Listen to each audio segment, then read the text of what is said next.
दोस्तों नमस्कार। तो इस सीरीज के दूसरे वीडियो में है और आज हम लोग पढ़ने वाले हैं SDG यानी कि सस्टेनेबल डेवलपमेंट गोल 2।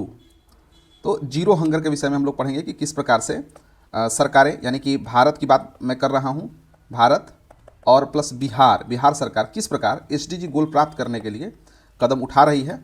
तो आइए हम लोग इसे विस्तारपूर्वक देखते हैं विभिन्न योजनाओं के माध्यम से। सबसे पहला क्या है कि केवल कैलोरी की पूर्ति से आगे बढ़कर पोषण और स्वास्थ्य पर ध्यान केंद्रित करना।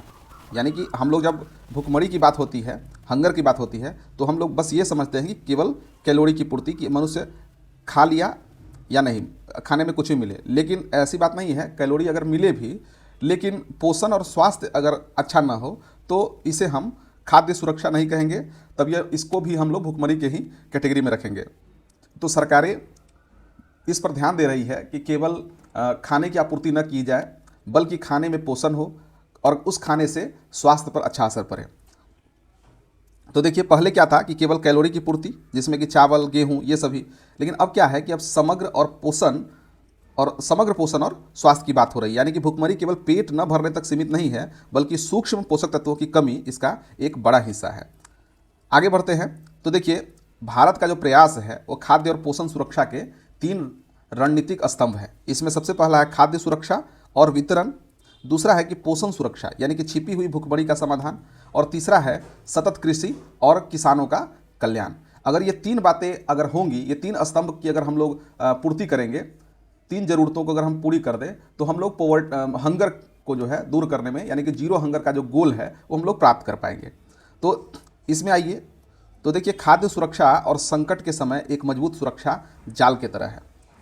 तो हम ये देखें कि नेशनल फूड सिक्योरिटी एक्ट 2013 का, इसमें क्या है कि 67% आबादी, 75% ग्रामीण और 50% शहरी को रियायती अनाज का कानूनी अधिकार है। ठीक है, कानूनी अधिकार प्राप्त है कि उन्हें अनाज जो है वो प्राप्त होगा। एक तो ये है NFSA national food security act, और दूसरा हम देखें तो ये महामारी के बाद अस्तित्व में आई थी प्रधानमंत्री गरीब कल्याण अन्न योजना। इसे हम लोगों ने पिछले SDG गोल 1 में भी देखा था। तो इसमें क्या है कि 5 किलो प्रति माह प्रति व्यक्ति जो है वो प्रदान किया जाता है मुफ्त अनाज। ठीक है, और महामारी और आर्थिक संकट में ये मजबूत सेफ्टी नेट की तरह है। और फिर तीसरा जो हम यहाँ देख रहे हैं one nation one ration card यानी कि ONORC, one nation one ration card. तो इसने बिहार जैसे राज्य की जो समस्या है, यहाँ जहाँ प्रवासी मजदूरों की संख्या काफ़ी अधिक है, तो एक समस्या होती थी कि जब राज्य सरकारें खाद्य संकट को दूर करने का जिम्मा लेती थी और जब पलायन मजदूर कर जाते थे, जब लोग पलायन करते थे, तो इसमें क्या है कि उनको खुद खाद्य सुरक्षा नहीं मिल पाती थी। तो one nation one ration card के तहत क्या हुआ कि अब जो है श्रमिक मजदूर जहाँ भी जाएंगे उनकी खाद्य सुरक्षा जो है वो बहाल रहेगी। यानी कि राशन कार्ड वहीं से जो है वहाँ से ही जहाँ पर रहते हैं वहीं से उनको राशन प्राप्त हो जाएगा। तो ये सुविधा है। तो हमने यहाँ खाद्य सुरक्षा के 3 प्रमुख स्तंभ को देखा। एक तो नेशनल फूड सिक्योरिटी एक्ट 2013, दूसरा कि प्रधानमंत्री गरीब कल्याण अन्न योजना जिसमें कि 5 किलो प्रति माह प्रति व्यक्ति मुफ्त अनाज मिलता है, और तीसरा कि one nation one ration card की जो अवधारणा है वो हमारे देश में है, जो प्रवासी मजदूरों के लिए एक काफ़ी महत्वपूर्ण कार्य कर रहा है। अब हम लोग दूसरे स्तंभ की तरफ बढ़ते हैं कि लक्षित पोषण अभियानों के माध्यम से छिपी हुई भूखमरी का अंत करना। तो हमने खाद्य सुरक्षा कर लिया, अब जो है खाने में पोषण की बात हम लोग कर लेते हैं। तो सरकार भी पोषण अभियान चलाती है। ठीक है, पोषण अभियान में क्या होता है कि 0 से 6 साल के बच्चों, गर्भवती महिलाओं और स्तनपान कराने वाली माताओं पर फोकस किया जाता है। लक्ष्य क्या है कि स्टंटिंग यानी कि जो हाइट में कमी है, बच्चों की जो हाइट में कमी हो जा रही है वह, दूसरा है अल्प पोषण और एनीमिया को कम करना, ये पोषण अभियान का लक्ष्य है। दूसरा देखें तो PM पोषण, इसमें क्या है कि देखिए पहले इसका नाम था मिड डे मील योजना, अब इसका नाम PM पोषण है। तो इसमें क्या किया जाता है, स्कूलों में गर्म और पौष्टिक भोजन, पोषण स्तर और स्कूल में उपस्थिति को बढ़ाना, ये दोनों काम एक साथ हो रही है। एक तो पोषण को बढ़ाया जा रहा है और स्कूल में जो इनरोलमेंट की बात होती है या उपस्थिति की बात होती है उसके संख्यात्मक मान को भी बढ़ाने की बात हो रही है यहाँ पर। तो पोषण अभियान PM पोषण। और तीसरा है फोर्टिफाइड चावल, यानी कि जब से जैव प्रौद्योगिकी का विकास हुआ है तब से इन सभी चीज़ों का भी जो है अस्तित्व में आई है। तो फोर्टिफाइड चावल की बात हो रही है। तो PDS और PM पोषण यानी कि जो पब्लिक डिस्ट्रीब्यूशन सर्विस है, यानी जहाँ पर राशन प्राप्त होती है वहाँ पर, और जो मिड डे मील योजना है उसके तहत जो है ये वितरण करना। किस प्रकार के चावल है, ये फोर्टिफाइड चावल है। तो इसमें क्या होता है कि ये जेनेटिकली मॉडिफाइड चावल होते हैं, इसमें कि पहले से ही मिला होता है iron, folic acid, vitamin B12, तो ये फोर्टिफाइड चावल है। ठीक है, अब तीसरे स्तंभ की तरफ बढ़े तो जलवायु अनुकूल कृषि और प्रत्यक्ष किसान समर्थन। ठीक है दोस्तों, हम लोग पढ़ रहे हैं SDG गोल 2, जिसमें कि हम लोग पढ़ रहे हैं भूखमरी नो माने जीरो हंगर। ठीक है, तो इसको बढ़ावा देने के लिए हम लोग ये सभी काम कर रहे हैं।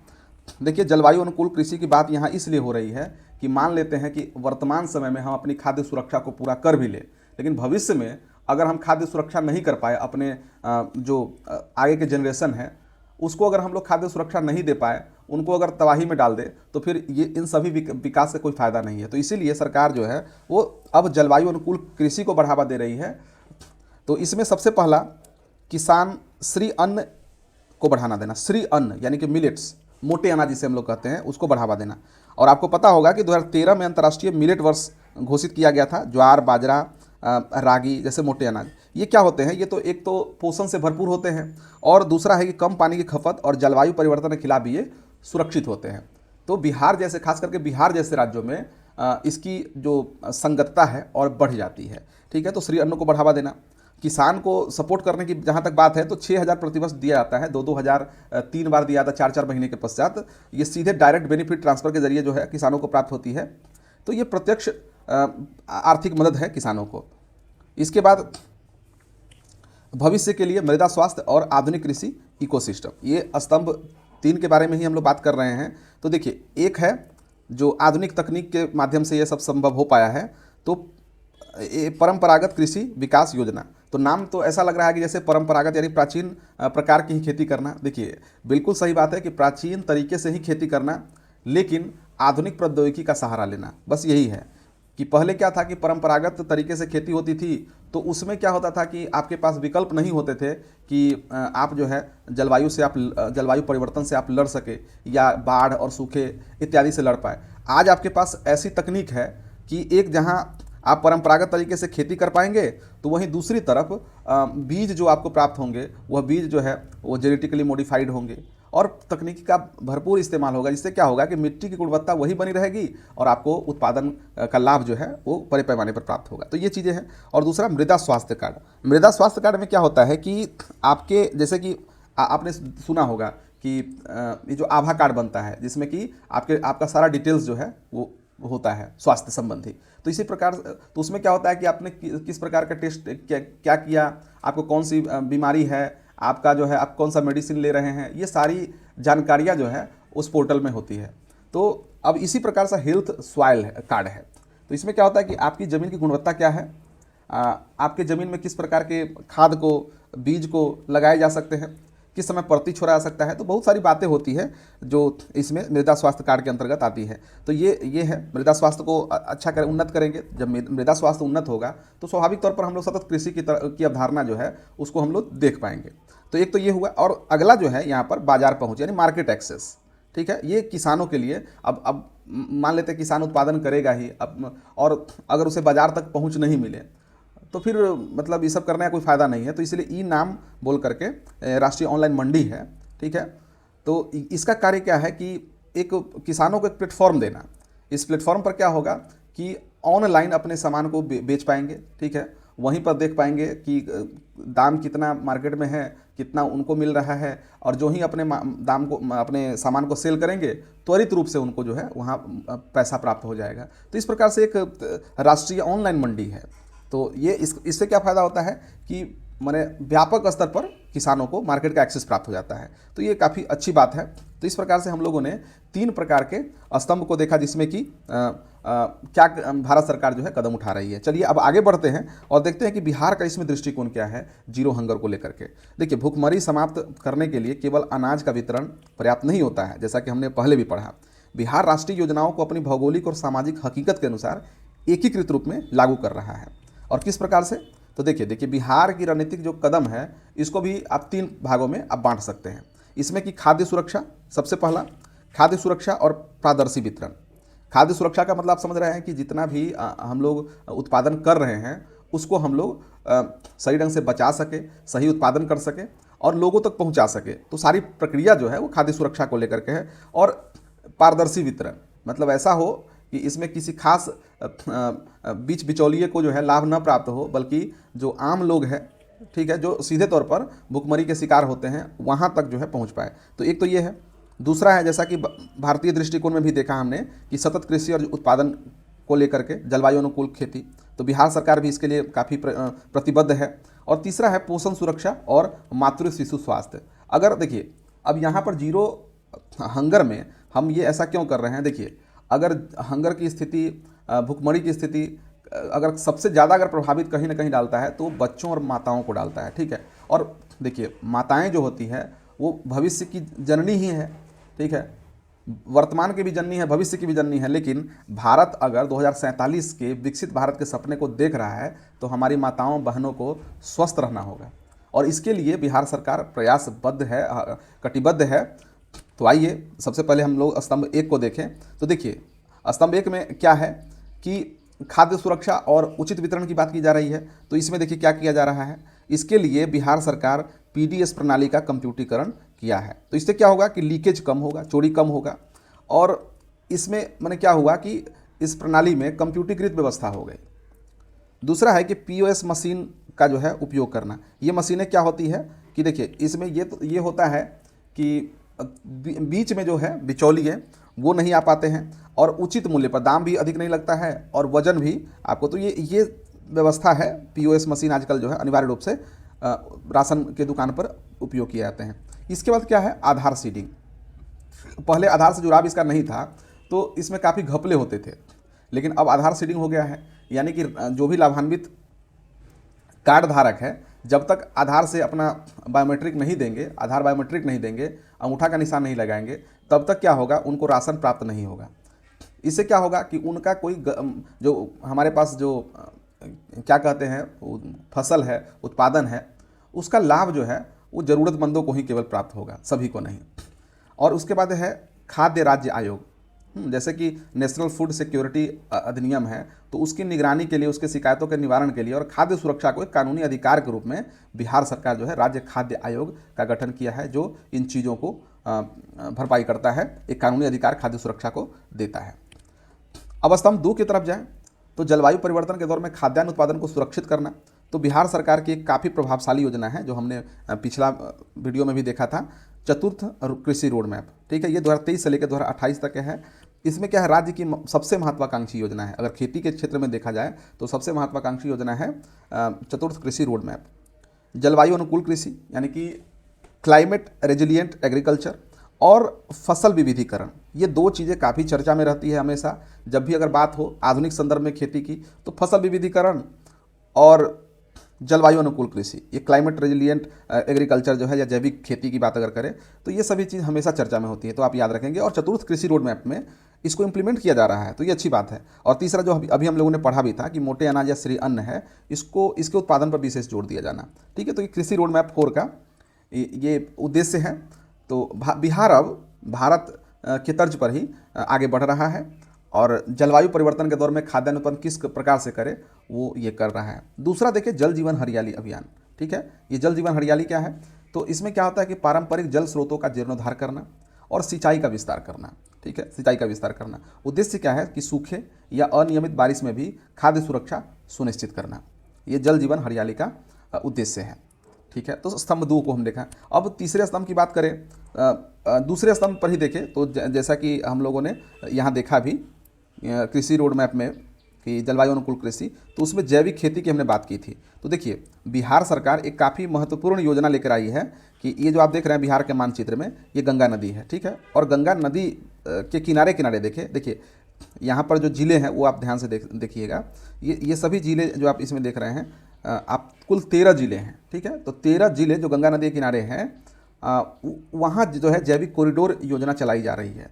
और इसका लक्ष्य क्या है, तो देखिए बड़े पैमाने पर जैविक खेती को प्रोत्साहन देना, ठीक है, जैविक खेती को प्रोत्साहन देना, एक तो ये लक्ष्य है। दूसरा है कि मिट्टी के स्वास्थ्य को बनाए रखना। अब देखिए मिट्टी का स्वास्थ्य अगर बना रहे, मिट्टी का स्वास्थ्य बना रहेगा तो फ़ायदा होगा उत्पादन के लिए, क्योंकि आप जानते हैं कि बिहार में खेती की अगर एग्री अगर कॉरिडोर की बात कीजिएगा तो ये एरिया जो है काफ़ी आपको जो है उपजाऊ भाग है, क्योंकि गंगा नदी किनारे किनारे हैं और नदियों किनारे जो है मिट्टी जो होती है उपजाऊ होती है। तो एक तो ये है, तो इससे क्या होगा कि जैविक खेती को प्रोत्साहन मिलेगा, तो मिट्टी की गुणवत्ता जो है बनी रहेगी।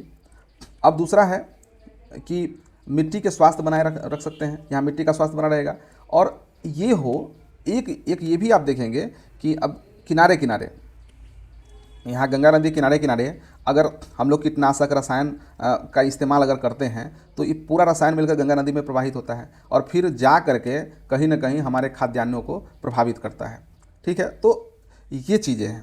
अगर हम ये करें, यहाँ जैविक खेती करें, तो यहाँ कीटनाशक का इस्तेमाल कम होगा या यहाँ रसायन का इस्तेमाल कम होगा, और इससे जो निकलने वाले जो रसायन है वो पानी में कम जाकर के मिलेंगे, नदी में कम जाकर मिलेंगे, तो उतना नुकसान नहीं होगा जितना कि आजकल हम लोग देखते हैं। तो ये जैविक कॉरिडोर योजना जो है वो कई प्रकार से महत्वपूर्ण है।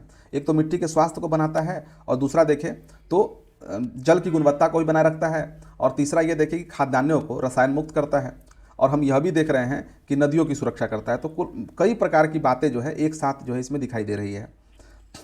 अब हम लोग स्तंभ 3 की बात कर लेते हैं। तो इसमें क्या है कि लक्षित प्रयासों से मातृ शिशु स्वास्थ्य और पोषण सुनिश्चित करना।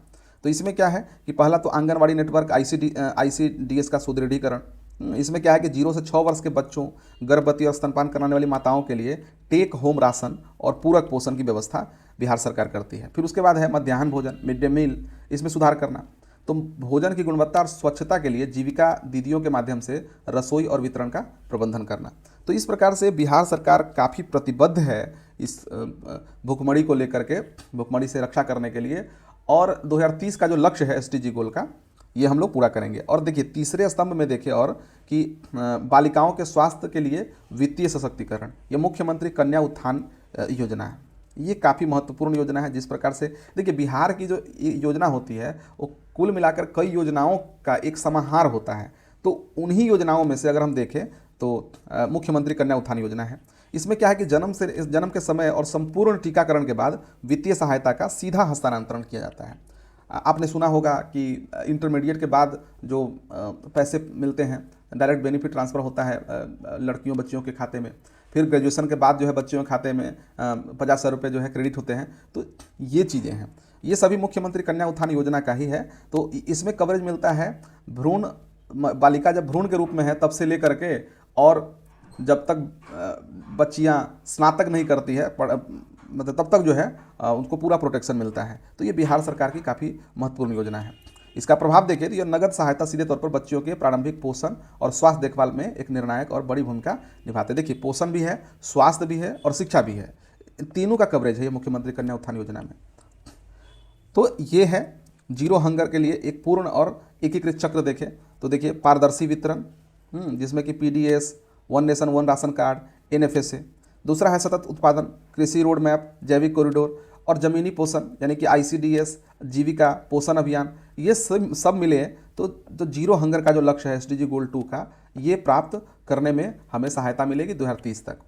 ठीक है, तो भुखमरी की समाप्ति केवल अनाज वितरण से संभव नहीं है। इसके लिए वितरण, उत्पादन और जमीनी पोषण के एक एकीकृत प्रयास यानी कि इंटीग्रेटेड अप्रोच की आवश्यकता है, और बिहार सरकार और भारत सरकार अच्छे ढंग से ये कर रही है। ज़रूरत है कि इसके अच्छे ढंग से इम्प्लीमेंटेशन की, जिसमें कि हमारे जो ब्यूरोक्रेसी है, सरकारी कर्मचारी है, आम जन लोग हैं, अवेयरनेस के जरिए इसमें सहायता पहुंचाएंगे। ठीक है दोस्तों।